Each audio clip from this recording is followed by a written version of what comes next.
Hi, Steve. Hi, Jim. I don't know about you, but man, my garage is an absolute mess. The tractor's in there, my lawn tractor, the chainsaw, piles of junk. There's absolutely no way that I could use my garage to start a complete subgenre of rock and roll. I don't know. To me, it just sounds like the perfect thing to start that mess that we call garage rock.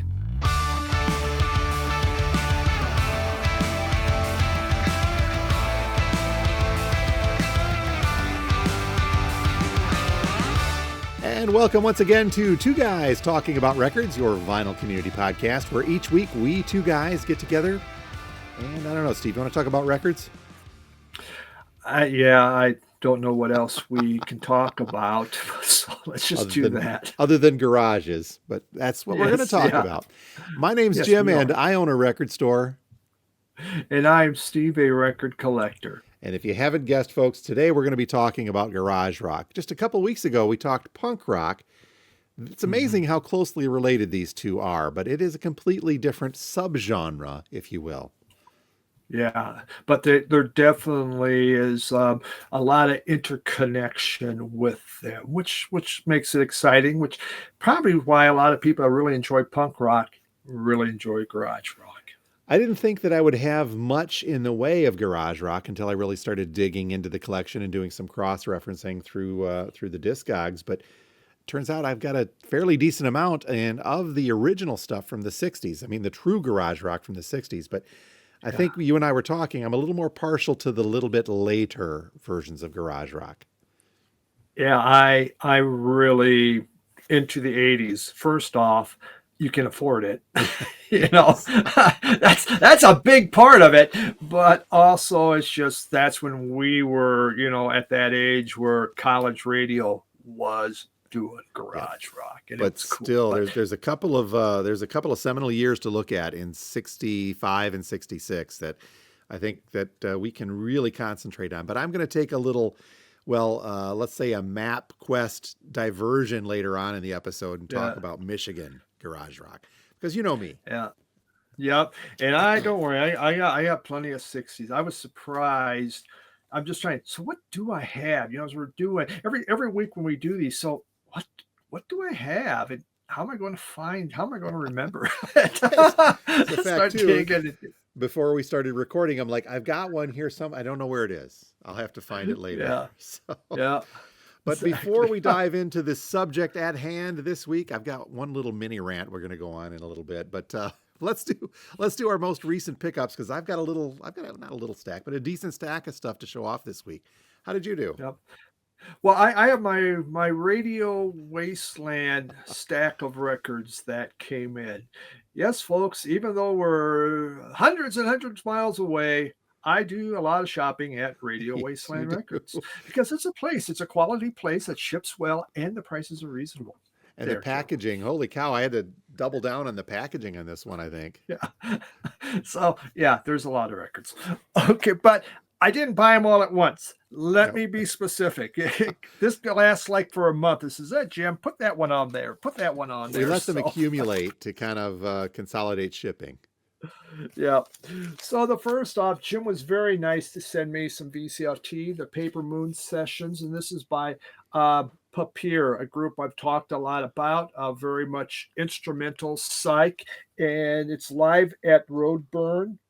And Papier meets the Electric Moon. They're out of Denmark, and it's just some great instrumental stuff. I am a big fan of this group. They have a lot of albums. It's just I also have you have to order through Europe, and right now that is expensive. It is, The and I shipping remember showing cost. that off a few episodes back, and your eyes lit up, and I thought, hey, I listened to this, Steve. It came into the store, and you're like, how did you find that? That never shows up Yeah, in use. So I yeah, gave it a few listens, and I never. thought you would probably get a lot more out of it than I will down the line. Yeah, it's exciting. I'm really thrilled with this. It sounds just great. I really enjoy it. It's good psych, really good psych out of Denmark. Cool. Then there is in my constant search to find out why I think certain albums suck and I just don't get it. I'll just go back and buy them. If you're going to buy one that's a 3 record set. Why buy just one? So this is Radiohead.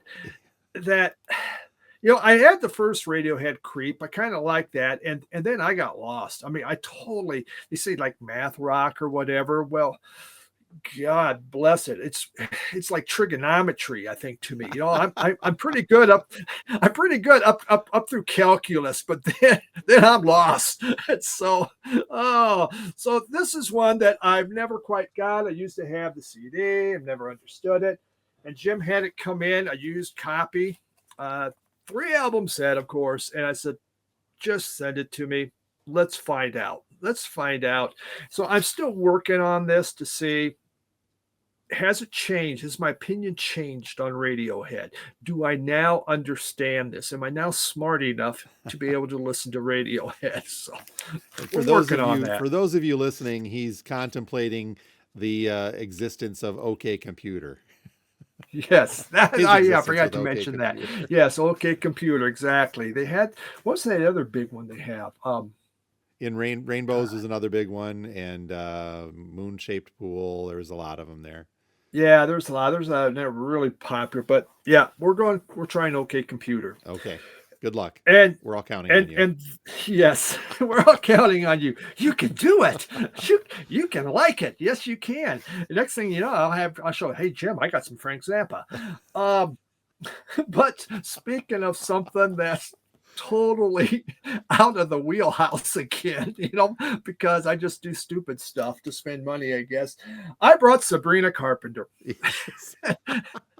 So this came about because one of her videos came up and I pulled it on and go, holy smokes, that's the most violent video I've ever seen. She just like goes out and kills all these guys or kills a girl. I mean, she just like kills people. And so what the heck? So I watched another one. She killed more people. Another one. In fact, the one she goes, it wouldn't be one of my videos if you survived. Whoa. So I thought, all right, let's see what this is all about. And I'm still digesting Sabrina Carpenter. And This it's is man's best friend, right? Man's Best Friend. Yes. But and this is the alternative cover. that is, yep. Because you had said that I think I mentioned that when that was released, that there was an alternative cover coming. You said, I'll wait for that one. Yes, exactly. And so I did, and it's on beautiful pink vinyl. I figure it would have been blood red by after her videos, but gee whiz, it now won't go back in. Get in there. Yeah. So, oh my God. So I can't even get into sleep. But interesting. You know what? She has a really good voice. So I like that. And so far it's not bad, but Okay. I haven't decided. I don't think I'm going to buy her discography. You're not going to go the wet leg route either and get both versions of the cover, are you? No, I am not. We're pretty bad. But you know what? She has other versions out there already. You go onto Discogs. She has so much. It's what they all do now. Yep. This how many versions for And their she's super also got fans. a guest spot singing on one of the cuts in the new Taylor Swift, I think, as well. Oh, I'm pretty of sure. course. I hope maybe the video she kills Taylor Nope, Swift. now don't go there. I mean, well, that's how she does it. All right. Then Jim showed this, and the human beings, evolutions. And I've heard about the human beings. I mean, I know about the group. I've just never had any of their stuff. Some nice 60s psych music, a nice original. It has a gigantic, you talk about a hole punch. This thing looks like they shot a bullet through it for that hole punch. It's like the biggest. Hey, we need a bigger hole punch. How big can we go? And my God, it's big. But this is really good. I really enjoyed this. This was very nice. The vinyl's really good. The album has some ring wear. It's from the 60s. That's okay. I was just fun to get this and enjoy it. So human beings, evolutions. And then in my constant quest to just, again, go off the rails into something different, I bought Motorhead. And hey, I even got Jim's notes still on there. I've never listened to Motorhead. I've never had any Motorhead. I know all about Motorhead from things I read and people's love of it. So Jim had on his videos where he talks about new reissues, Motorhead's like greatest hits. Yep. So I thought, what better way to do it than get that? And it comes in red splattered vinyl, and it was really good. I like this. Good. I'm not going to go out and get the Motorhead catalog, because I think this will satisfy me. Quite honestly, it's not something I jump up and down on, but it was very good, and I liked it. One of I just those don't got room. greatest hits will do you. Yes, it is. Very, very much so. So we have that. And the final one, Metallica, with the San Francisco Symphony. This is the first one. I had the CD before the flood. And after the flood, I couldn't find it, but volume 2 of this came out, and I bought that. Not nearly as good as volume 1. This is a 3 album set of Metallica and the San Francisco Orchestra. It's gorgeous. I just think it's beautiful. It's exciting. The orchestration. It's funny how heavy metal really works with orchestration. When you listen to it, I can't see Talking Heads being orchestrated. Hey, we got the London Symphony and the Talking Heads playing. I just don't see that working. But heavy metal does, and I think it's just some of the dramatic type music that they have. And so you have the hard guitars, you have the pounding drums, but the violins, the symphony just backs it up. It gives it extra bombast, and it's exciting. I am just. When you showed this, that someone brought that in, I about wet my pants. Why? That's why at my age, you're told to wear Depends and stuff. So when that does happen, it's not a big deal. But this is great. I'm super excited about this one. So that is my Radio Wasteland haul. And cool. And yeah, already I was looking at some of the new stuff that you had shown us outside. That second Oasis had me curious, but do I need all those albums? Yeah, and they're about to reissue that album next week, also in an expanded set. So that's what I saw you showing that, and I go, but do I need the expanded? Oh, see, I had a not vintage. I had a new used copy of that come in. And What's the Story? Morning Glory, just last week. So, is it still there? I think so. We'll talk. Okay. You don't have to get the big one. See, I'm shopping on the broadcast. There we go. Well, hold on, listeners. Just hold on. Let me go through the rest of the stuff with Steve. Make sure he doesn't need it. Yeah. I had a good week. I had an interesting week here, actually, too. I had to wait to get my Descendants, but I'll show that off in a second. But first off, this, Steve, is a test pressing that was brought into me by someone connected with this band. It's a band I'd never heard of, but the gentleman who had it is local. He's a customer. He's been in a couple times. Is somehow now connected management-wise with this band out of New Jersey by the name of 40 Below Summer. Now, this is a new rock, the new rock band, similar to like a Linkin Park, I guess, or a little heavier stuff like that, but they get the melodic vocals mixed in with a little bit of the scream in there. So I'd not heard of this, but the customer brought this in and said, hey, I'm working with these guys and helping to finance their record out east. I just got my box of test pressings. My system's not set up quite properly. Can we listen to the test pressing here? So he quite literally opened the shipping box from the pressing plant. It was Copycat's record pressing out of Minnesota. Opened it up. I gave it a wash. We threw it on there and listened to the whole album because he had to get this done and proofed very quickly to give the go message to get them pressed. So for any of you out east who have heard of the band 40 Below Summer before, this is a test pressing of their upcoming album called Untethered, which is really not available anywhere. I think I've got, Steve, one of 5 copies of this right now in the entire world until this gets pressed. And like I said, I listened to it. I thought it was pretty cool. Not my foray into the music, but it's something good. Now, the band itself, I had to do a little research. They have been around for a while. They formed in 1998 from New Jersey, signed to London Sire Records, but then when Sire went out of business during the pandemic 5 years ago, they were kind of left dangling. They didn't get a new label until the guy that stopped in here is hooked up with them, and he's helping get them back onto the road. But yeah, they've got some stuff out there.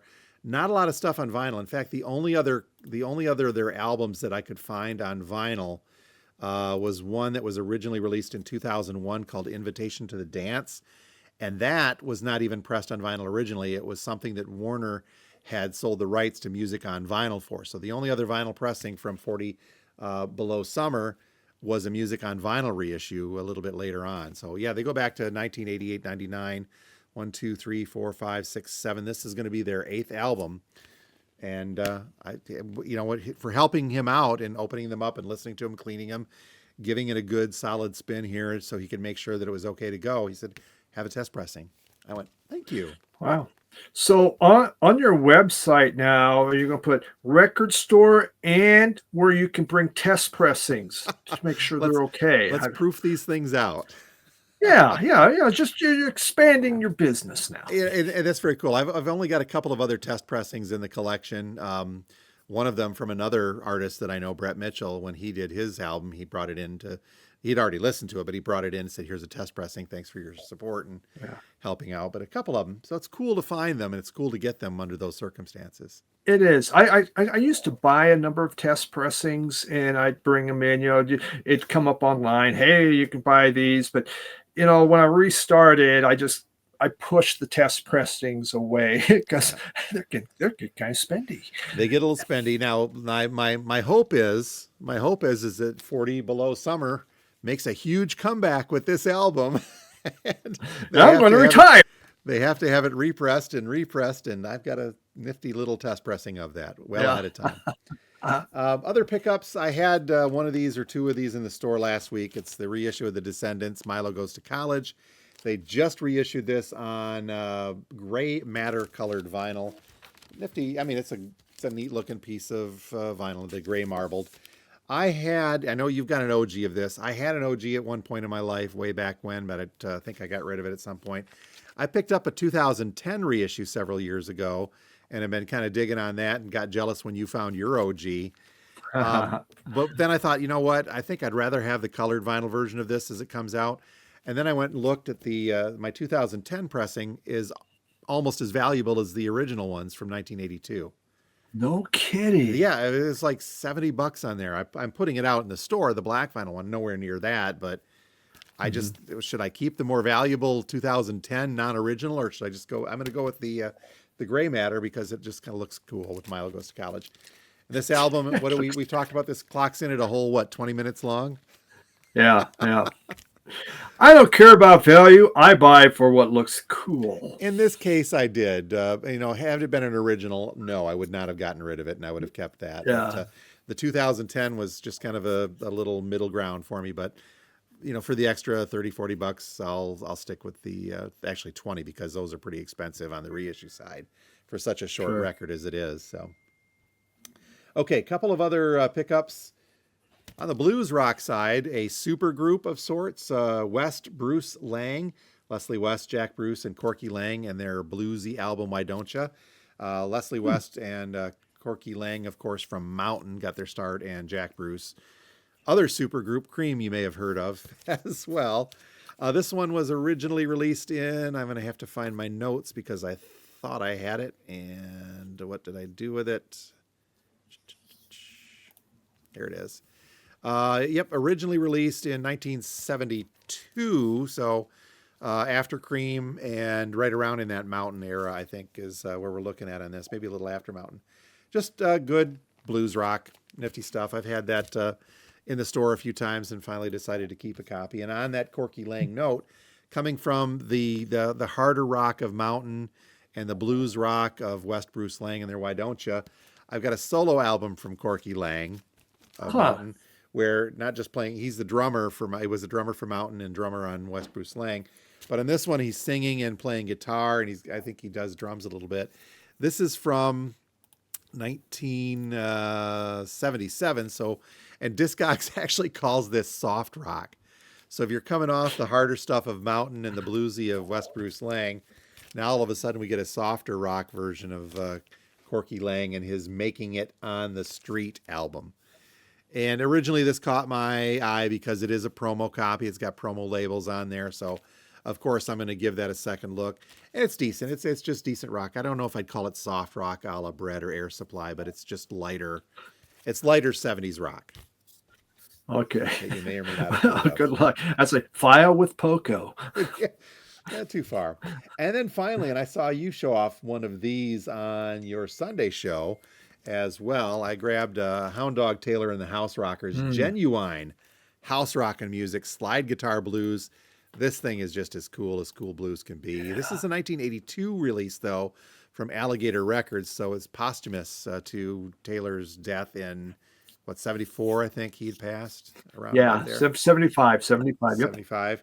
So this was previously unreleased album, I think is what it was, that Alligator had prior to his death, and they finally got around to kicking it out in 80, what did I say, 82 here in the early 80s.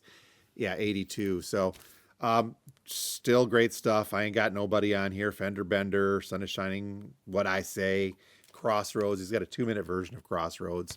Okay. Is very cool. So, and I believe, nope, this is not an import. This is an Alligator, so it's not an import. So very cool stuff. Cool blues. That is, yeah, he's just fun, man. Yeah, he plays that guitar like, oh my God. Yeah, cool. Very nice, Jim. So if you folks are curious to listen in on some of the cuts of the albums that we showed off here and ones that we're going to get to here in a little bit, we will put together a Spotify playlist that has some samples of each of these. This gets us around the YouTube finger wags. Don't you do copyright. Don't you do it. So, but that's a great way to listen to the whole song as well. But as many of these as I can find, we'll put them on that playlist.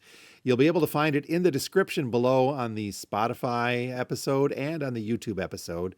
And I think I do post that up there as a playlist preview on our Facebook page. So you can give a listen in on that stuff.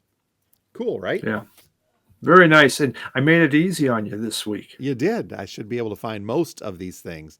And Yeah. not this, the 40 Below Summer is this album, of course, is not in there because it's not out or exist yet. But I'll put in a clip of their older stuff so you can give a listen on that, Steve. See what you think. All right. Hey, before we get to the main subject at hand, I just need to have a little bit of a event. I talked about this last week. You were kind enough to speak to it so that I didn't get in trouble with the embargo of Taylor Swift's brand new album. I'm going to call this up here. It's called The Life of a Showgirl, and it's coming on Orange Vinyl. It's releasing on October 3rd. And so here's the deal, Steve. Last week, I was a little miffed about this because we were told it was a real short lead time, so to speak, as far as everybody knew that this album was coming. We didn't have a complete release date. We didn't have the details of vinyl color or pricing or anything, but it's something everybody knew was coming because it got leaked from Taylor Swift's camp. Again, they're treating it like some sort of a national secret. I'm sure there's going to be someone in a gulag somewhere when they find out who leaked that originally. But since everybody knew about this, I get an email from the distributors saying, hey, this is an embargo. You cannot speak of this. You cannot talk to customers. You're not allowed to discuss it or take pre-orders or anything until Monday, which was the last Monday, prior or just after our recording of this. That's why I was skirting the issue, so to speak, last week. Mm-hmm. But here's the rub. We had to wait till Monday as an independent retailer to even talk about it. Couldn't do anything with it. Meanwhile, it's on her website for sale. Okay, I'll give her props. You can do that. That's her. But also a major retailer with a giant Target for a logo had that up on their website the Friday or Thursday before as well. Same version as what we've got. And that we, as the smaller independent retailers, get hamstrung by some sort of an agreement that the artist has with the mega corporation to not let us talk about it until they've had their chance to get pre-orders. Yeah. Okay. Yeah. That's, we've talked before, but, working in retail, that's very common where you get in with an artist and you pay them a lot of extra money because you want to be the exclusive.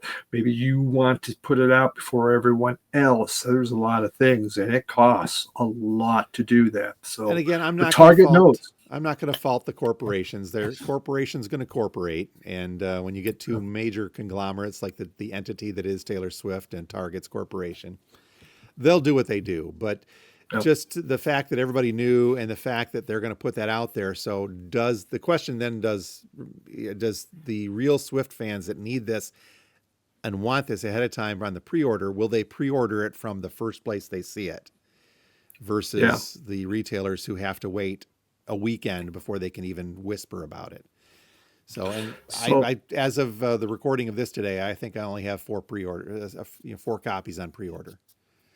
So let me tell you about the Taylor Swift effect. Okay, I'm just going to give you a little insight here.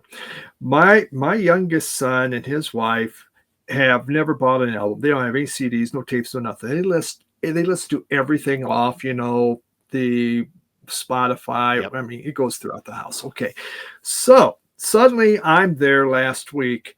And there's a turntable in the house, a turntable. I go, what is that?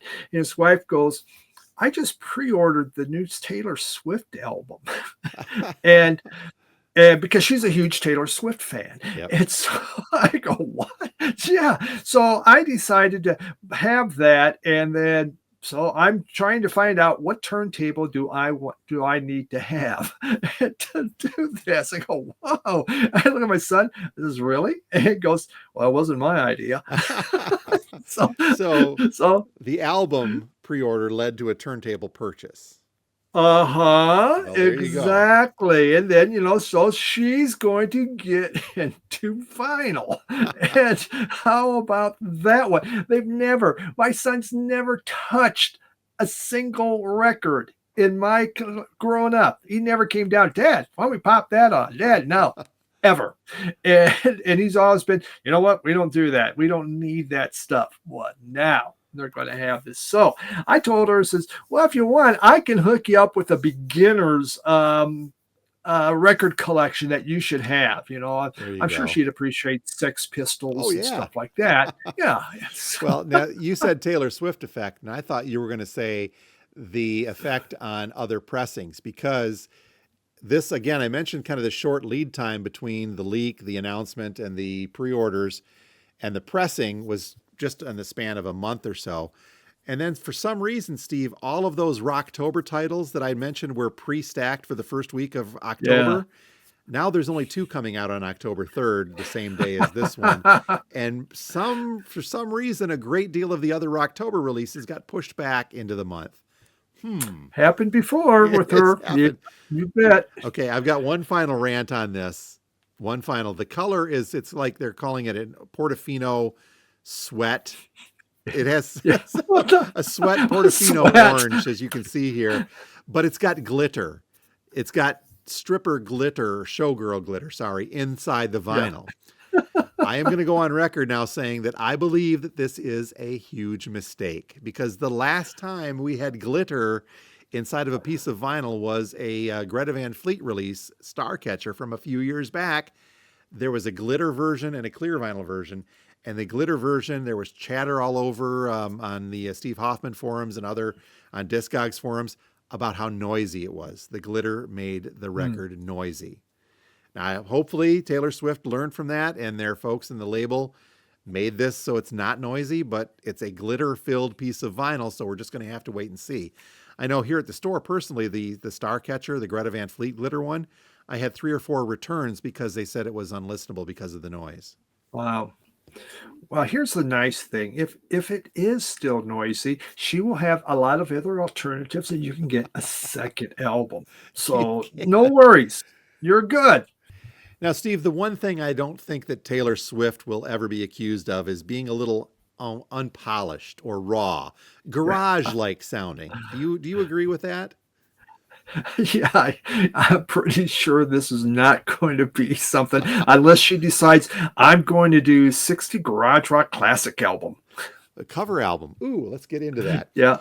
So the main subject this week is garage rock, and this is really an indirect offshoot of our discussion on punk from a couple of episodes back. But this one, I think, is a lot more.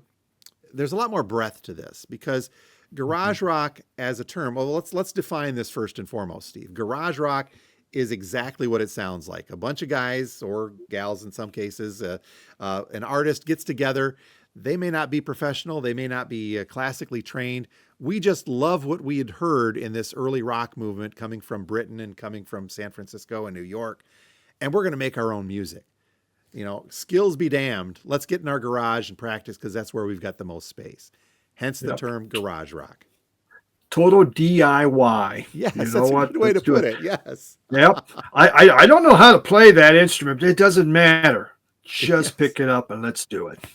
But yeah, garage rock, it really kind of emerged in the early 1960s. And I think the pivotal years that you and I are going to discuss here are 1965 and 1966. But this came about, it was fueled really by a surf rock craze in the early 60s, and along with British invasion bands like the Beatles and the Rolling Stones, where thousands of young and, as we said, often amateur musicians, typically teenagers, formed in suburban garages and using that energy of rock and roll just kind of cut loose. And it created some interesting hits, local, regional stuff. Some had breakthroughs, but it all had that raw, just very unpolished sound that would eventually become punk, but not quite. This offshoot of its own, garage rock, was a different entity. Yeah, I always find with garage rock, obviously they were looking at these other bands like Beatles and Stones, but they don't have they don't have the resources to make That's those great kind of records. There you go. And, and so it became very, very regional. Garage rock was all about regional hits. Something like Louie Louie took off, and it came out in 63, but otherwise. And then when you look at, garage rock was this do it yourself, let's figure it out, which was the same way with punk was do it yourself, figure it out. So they were so similar, except punk was about protesting the type of music that was playing, while garage rock was about, this is really neat what they're doing, let's start a band. Let's do our own versions of this type of Mm-hmm. thing. Now, I also found this interesting that the term garage rock at the height of garage rock did not exist. In fact, it wasn't until the 70s, kind of retroactively looking back at that movement in the mid 60s, that garage rock was first used. And that came through with a release called Nuggets, original artifacts from the first psychedelic era. You've got one here too, I think, too. And this was the one and two. the Lenny Kaye. He was he worked at a record store, from what I could remember reading on this. And he eventually went on to be the guitarist in the Patti Smith group. So a little bit of punk in there as well. But it wasn't until this was released in the 1972 as kind of a retrospective looking back at all of these psychedelic groups that the term garage rock was used. In fact, I saw an interview with, I read an interview rather with Kaye about this release. In 2017, he reflected back on it saying that he would have made this more of a garage rock compilation as opposed to some of the weirder psych stuff on there like Sagittarius or Blues Project. So even then he realized maybe I was just taking the weird stuff and we're going to call it garage rock, but a lot of this ended up being like psychedelic, like Incense and Peppermints from the Strawberry Alarm Clock, or bluesy like Tobacco Road or something like that from the Blues Magoos. But this is really a good starting point for a lot of straight up garage rock bands. It's what I use to find a lot of bands, to go, okay, I'm going to go try and find this album. But the other cool thing about Nuggets with Lenny Kaye is he found, thanks to putting out that album, he got more free beers than he ever could. He'd go into some place, you're Lenny Kaye, let me buy you a beer. And he said, I got free beers all over the world because of Nuggets. And originally, I think that this was expected to be a series of like 6 or 7 albums in a row. And Warner and Elektra said, no, it's going to be better as a standalone double LP. Let's narrow it down and pinpoint it. But this was reissued fairly recently by Rhino as a giant box set with that original envisioning of the multiple records. Yeah, I have that one, and then again, then someone had sent me the second set of them. But these are wonderful if you want to get into garage rock. These Nugget compilations to dig in to see where you go and where to go. It's just that with the '60s, a lot of those now are very spendy. They are, but you can still find them here and there. But there's some fun stuff out there. Let's dive into like 1965 and 66. As I said, I think these are pivotal years for what would become known as the garage rock era. Hmm. So, what do you have from Agree. 65? My first one doesn't kick in until 66. So, All right, from 65. And what I found is 65, most of them were from the UK. really, So we had this whole, the Beatles, the Stones, everything. Garage rock was floating over. Obviously, Louis Louis was in 63, but yep, one of them, the Pretty Things, the very first Pretty Things album. This is really good garage rock. They began to pivot and began to change as they went. But this album here really it came out in 65. It's R&B and garage, and that's where you were getting. They still love this R&B, but they were mixing a lot of garage rock. And Pretty Things went on from 1963 to 2018. So I mean, they yeah, kept things going. But another one out of 65 was them. yep, And you think of Gloria. What bigger garage rock? That's one of the biggest garage rock classics out there, and extremely popular. And their very first album, again, rhythm and blues and garage rock is how it's yep, classified. So both those groups were doing that. In '65, another group put out their very first album, the Beau Brummels. yep, It's considered garage rock. I find it more folk rock. I mean, but there is some garage rock in here, but it's on the softer side, in my opinion when I listen to this. But still, considered garage rock. But then they really began to change into more folk rock, country rock, yep. which I think so many garage rock groups were one and done, maybe two, possibly three albums, and that was it. But ones that lasted, they kept changing with the times, which is what you had to do. That's what happened with, the Pretty Things. Them, now Van Morrison just went on his own way. So, hey. Well, and it could also be too that as they continue to evolve, they become a little more skilled in their craft, and Yeah, the guitar, the construction of the music, the lyrics, it all becomes a little more professional. Is that a good way to put it? Professional sounding or yes, polished? yeah. They suddenly find out, oh, you tune a guitar. You what? You There are tune it? there are more Oh, than three chords that you can use. yeah. That's exactly how it goes. Now look what we can do. Yes.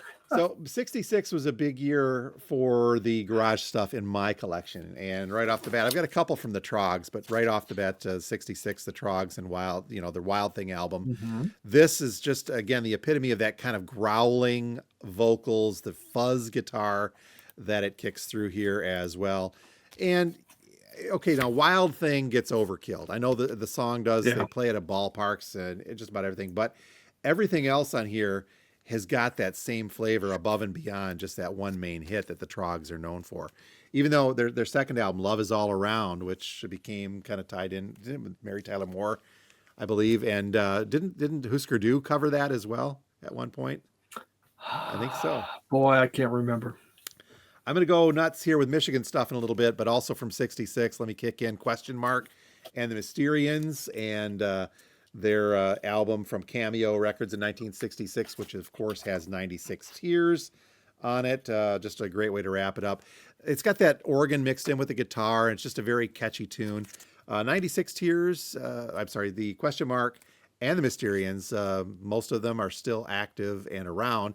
And here in the Yeah. mid-Michigan area, they play Bobby Balderrama, the guitarist, is a jazz guitarist now, and he's playing in and around. He has jazz releases, smooth jazz, really nice guy, very cool. And they do occasionally reunite with Question Mark, who lives down in Saginaw, for shows in and around the area. And they think they played fairly recently down in Detroit.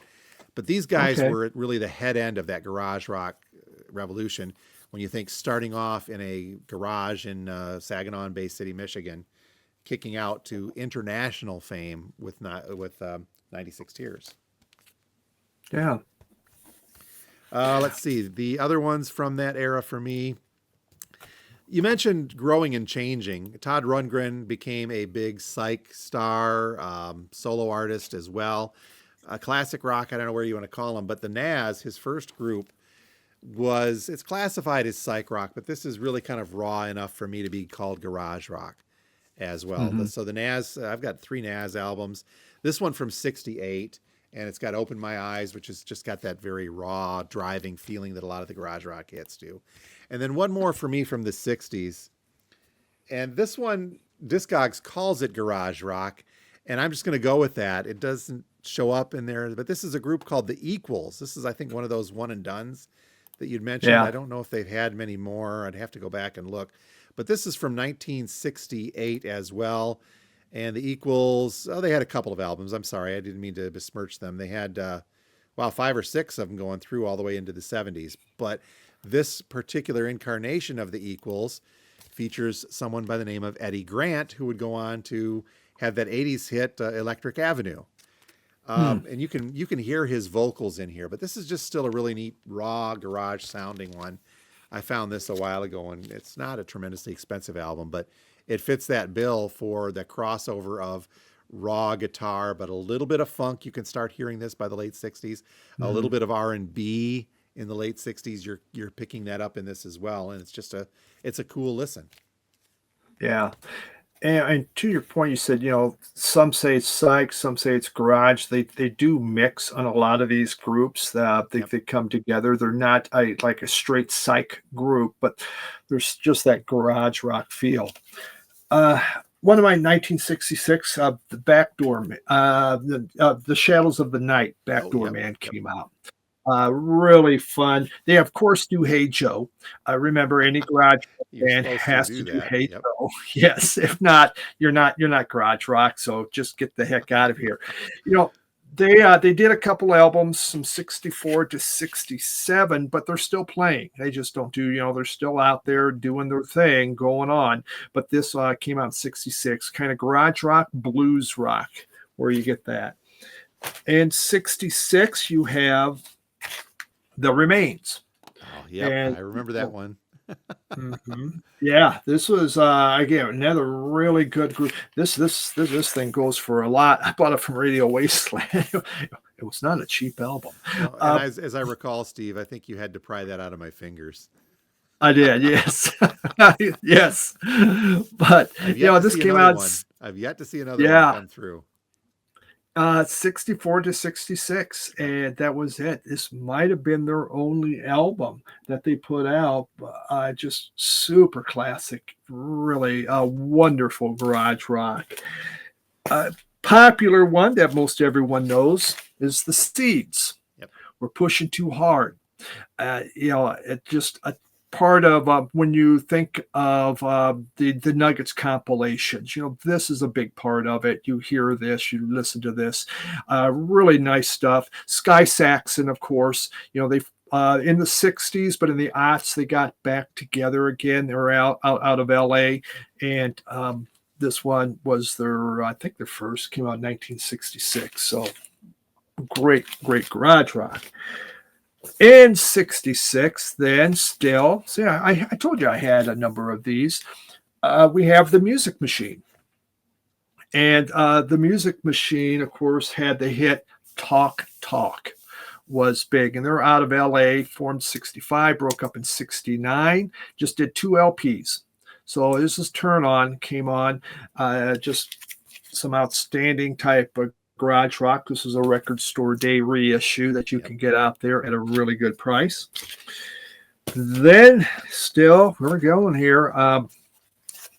We got Don and the Good Times, and they came out of Oregon. They did a total of 3 LPs, and this one came out in '67. This is fairly inexpensive. It's called Good Time Rock and Roll. This is some really wonderful sounding garage rock. I mean, a little bit of that '50s coming in on there, but it sounds, it's very good. And it's harder type garage rock. Really enjoyed this thing. It was one of those, I wonder what that is. I'll just buy it and see. So really like that one. Paid off. Yes, it did. Then I got a couple out of '67 because garage rock kind of went up to '67, and then that was it. For its classic period. But we had the Litter. and this is Distortions. This is the Litter's very first one. They were out of Minneapolis, and they put out a total of 3 LPs. They did come back in the 90s putting out stuff, but this is Distortion, garage rock with psych leanings. Yep. Their big song on here was Action Woman. Okay. You know, Yep. and yeah, that's so, which did really well. And so you can get some nice reissues from the Litter that have recently been out. Really cool stuff. Out of Florida for garage rock came the Nightcrawlers, Little Black Egg. Oh yeah. Yeah. Yeah, which was a big hit off Cap Records. And this is the only thing they did. This was it for them. One and done. But this came in '67, kind of garage with psych. You know, in '67, you start seeing psych pop into this because that's what was happening, and they're moving forward. So that was kind of some of the interesting stuff. But I'll show you when you get done. I have some compilations from around the world that dealt with garage rock from the '60s because it wasn't just US and UK. Around there, yes. Compilations were big because a lot of these bands, as you mentioned, didn't have the staying power or more than one impactful hit. And so that's why something like a Nuggets compilation is so important for getting the exposure to some of these. You mentioned that Kay would have people buying beers because he gave them that exposure.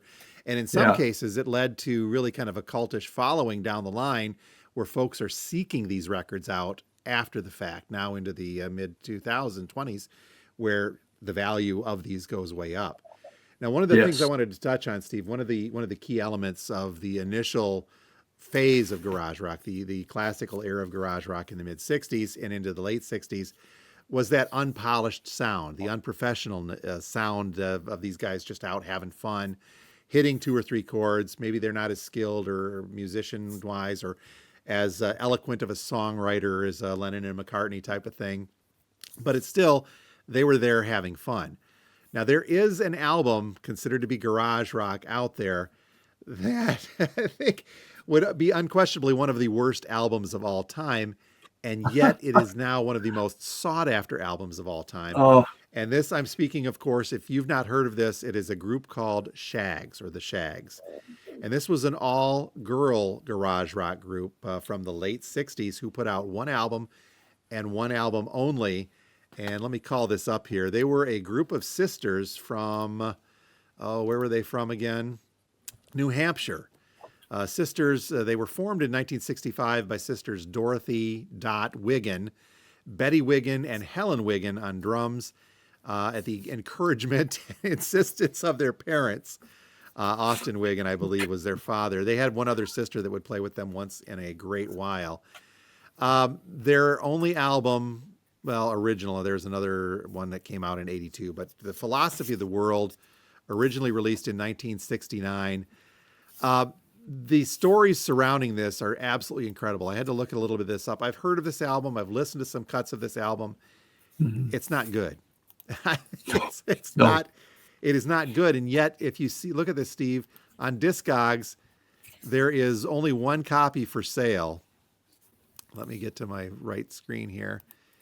There is only one copy for sale, and it starts at $7,800. And more importantly, 139 have this, even though theoretically there's only 100 of them in existence. 2,758 want listed on this album, and it is never sold on Discogs, except for that one copy out there for $7,800. Yeah. Excuse me. I said when they did a reissue of it, it was big on YouTube. Everyone's talking about, oh man, the Shaggs, they did the reissue on this, and let's go. It stinks. It's very difficult to listen to because there is no musicianship, so to speak, of. There is the songwriting is odd, but I think it's kind of like that the train wreck syndrome or auto wreck where you can't help but look as you go by. So I would think that that's got some of the appeal as to why this is so highly sought after. But yeah, the musicianship, if you get a chance, I think this is on Spotify, so I'll put that up there. But it's not good. This is kind of the thing when you think about or you read the history of how Michael Jackson and his brothers, their father pushed them to become a Hmm. big act, but they had talent. In this case, this group, the Shaggs, their father was pushing them. From what I'd read on this, Steve, they rented a studio. They did this in one day, and during the recording, or as soon as this was done, the recording engineers had to shut the doors, lock them, and they were rolling on the floor in laughter. I mean, that doesn't sound very nice to do, but you're Yeah. trying to record stuff, and you're hearing all these cool bands come through in the '60s, these garage rock acts, and then in comes this father with his three daughters saying, "Hey, listen, these guys are the next big thing." And Yeah. it's just terrible. Now, from what I'd read, there were 1,000 copies of Philosophy of the World pressed, but only 100 of them, according to what I read, went into circulation. And the father accused the record label guy of stealing the other 900 copies for whatever reason. Well, I just think that they just didn't get released. So that's Yeah. why it's a little odd to see that many people have it on Discogs. So maybe some of these copies have come out. Maybe there's some boots of that, but Hmm. just an odd story from the early annals of garage rock, and one of those bands that was a little too amateurish to go anywhere, Hmm. but now has this massive cult following and tremendously expensive record. Yeah. It just blows my mind with them. Hey, good for them. Good for them. I don't know where they are today. I didn't get that far in my reading. But as you mentioned earlier, too, a lot of garage rock sound is regional. And I know you've got some compilations from other regions, but if you would indulge me for a moment to Mhm. dive into the Michigan collection and hit a few of these things that are absolute garage rock treasures and are connected to Michigan. And I did some reading on this, trying to figure out, is there something special about Michigan and its connection to garage rock? And it had a lot to do with the industrial areas in Detroit and surrounding areas, and into the Flint and Saginaw area as well. A lot of angst, a lot of people just trying to get out there and make the music, which led us to the likes of the Stooges and that early proto punk stuff, but still in that rock and roll era. Now, the Nuggets compilation from Lenny Kaye, kind of a direct knockoff of this, is the Michigan Nuggets compilation. But anyway, a direct copy of the Lenny Kaye Nuggets, the Michigan Nuggets compilation, double LP, but it's all Michigan garage acts popping up on here. The Woolies, the Rationals, which I'll have on here, MC5, the Underdogs, Human Beings, not the Beans like you had earlier. Question Mark and the Mysterians are on here. Bob Seger's System, the Amboy Dukes, again, Nugent's first group, another good example of a garage rock act that kicked out of here. The Beach Bums and more more Bob Seger, sorry, on here. But the Michigan Nuggets, picturing what looks to be Iggy Pop on there, but there's no Stooges or Iggy on this. But from that garage rock vein in my Michigan collection, in that mid '60s sweet spot, Terry Knight and the Pack, of which Mark Farner and the other members of Grand Funk would evolve from this without Terry Knight. A couple of great cuts from them. This one I picked up a while ago, tremendously localish garage rock. This is Well, an album called, or a group called the Sound Stations, and their album Shout. And I'll have to find my info on this one because that was just kind of a neat one. The Terry Knight, by the way, was 1966, again in that sweet spot. 66 also from the Sound Stations. No really info on these. I've tried to figure out, but it was recorded in Portage, Michigan. Another big one, but not typically what you would call garage rock, so to speak, because it's that experimental fuzz sound, is Index. These guys, this one remains on my holy grail list of the original, but if you ever find one of these, it's going to be absolutely crazy to find. But Index, originally released in 1967, they call it psychedelic rock, they call it garage rock, but it is really kind of that fuzz feedback sound that you tend to like from Velvet Underground and yeah. the like. They do a cover of 8 Miles High and Israeli Blues on here. This is a 80s 84 reissue, which is still a little pricey, but man, that original, if you ever see one of those, it's in the 4-digit range. Of course, you've got the Stooges in there. We talked about this with the proto or pre-punk movement. Still considered to be garage rock, with this one from 68 on there. I'm trying to think here. 69, yeah. 69. And then also from 1969, we have the Rationals, more of a a regional group from Ann Arbor. You had one of these, I think, at one point too. I think I found another. These show up I here at the did. store once in a while. It's good blues infused garage rock in this case. I like a lot of that. And then into the 70s, I've got to dip just a couple of them here because this is all stuff that you find in Michigan. It's really cool. Frigid Pink, they put out 3 albums, I do believe. And this one's got their cover of House of the Rising Sun. A little bit more refined than your typical garage rock of the 60s, but again, by the 70s, we're past that classical period. And then Hmm. just one final one, just kicking it out, is Detroit with Mitch Ryder. Again, more refined. But when it comes to Mitch Ryder and compilations, Detroit Wheels. yeah, Yeah. when it comes to compilations, and I'm going to let you get into your regional ones, the Michigan compilations exist out there. One of the more famous ones is the Michigan Rocks compilation.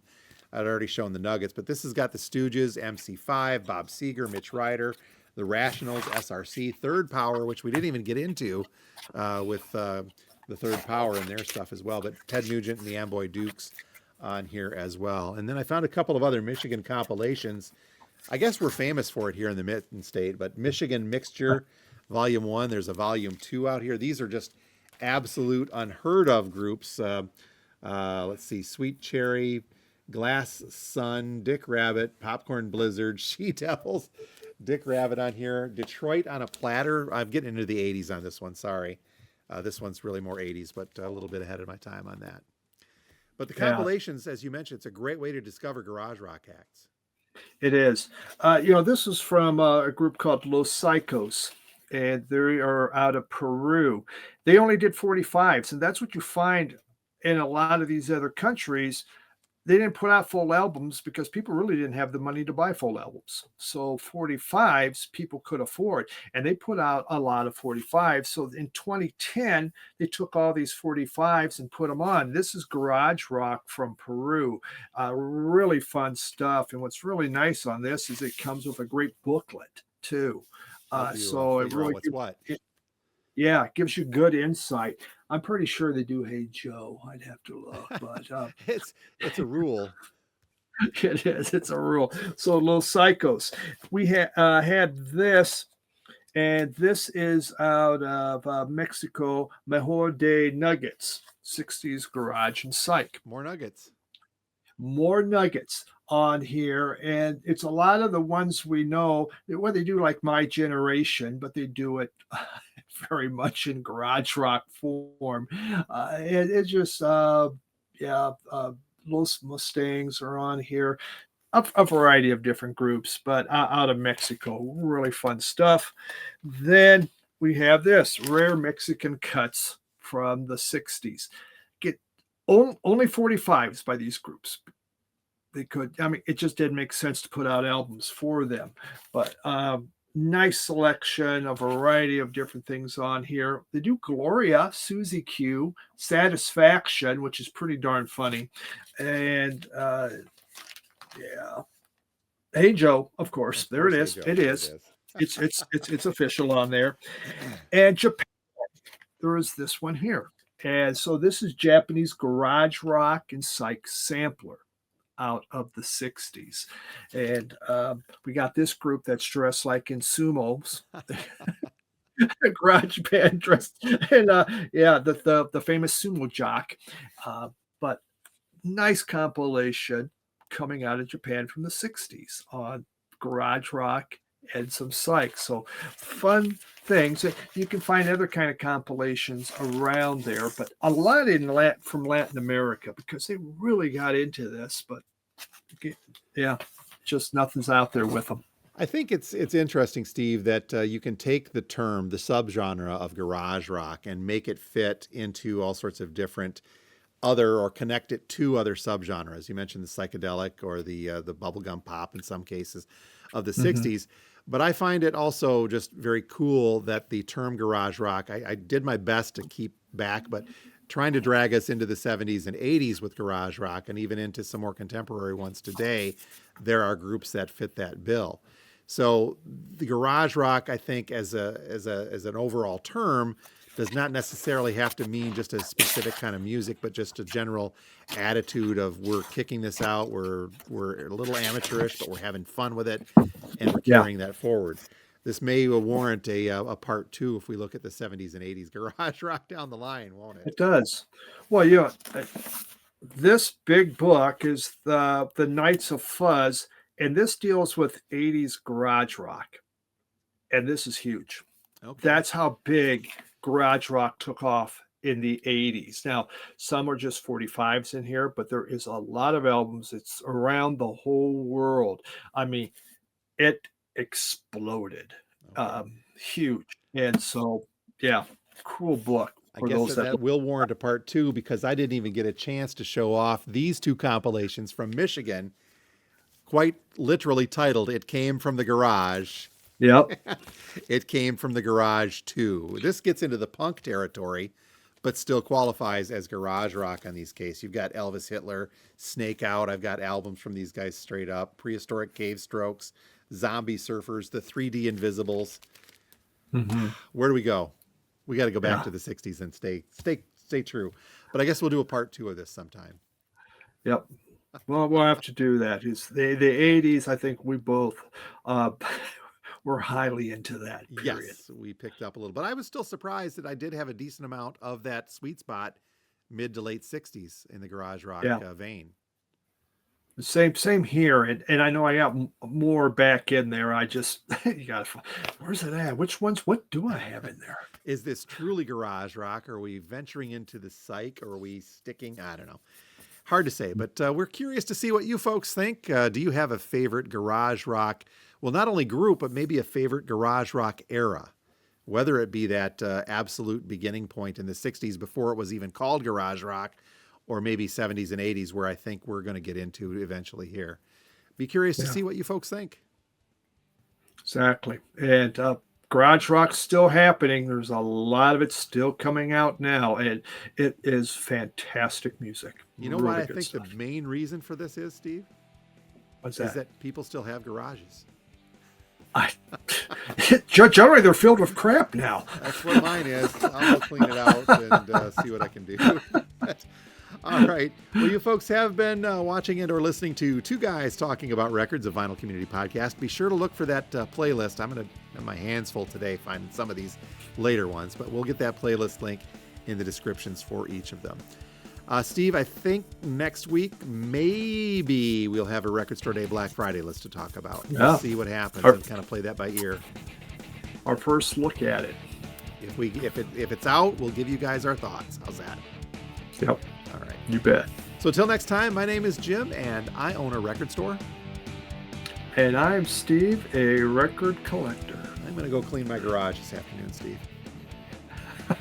I'm going to go mow the yard instead. Have a good week. Thanks. We'll see you, Jim. Bye, everyone.